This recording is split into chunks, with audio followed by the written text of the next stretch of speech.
Quand j'ai appris à travers la rumeur qu'un journal ensemble allait être créé, ça a été pour moi une bonne nouvelle, une très bonne nouvelle. Parce que vous savez, le journal ensemble, il y en a déjà existé un.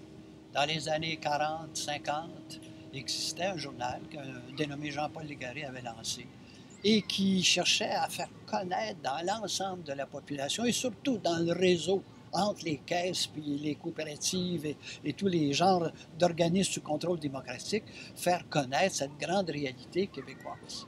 Malheureusement, pour des raisons que j'ignore, finalement, le journal n'a pas survécu. Et ça m'a, à ce moment-là, j'ai trouvé qu'on créait un grand vide.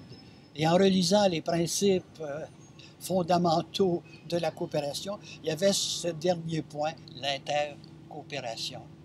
Je me disais, y a-t-il un meilleur moyen pourtant d'établir au moins la connaissance de l'existence d'un réseau de gens qui partagent les mêmes valeurs? Est-ce qu'on peut au moins avoir un bulletin, une feuille de papier, des médias qui font qu'on soit connu d'abord entre nous, puis connu par la population en général? Dans ce sens-là, le nouvel journal Ensemble, c'est vraiment une bonne nouvelle.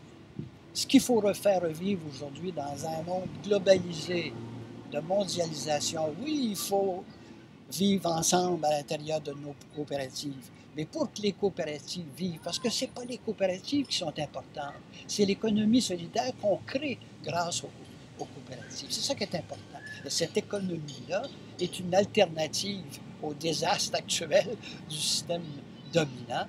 Donc, c'est très important que le réseau, lui, vive ensemble.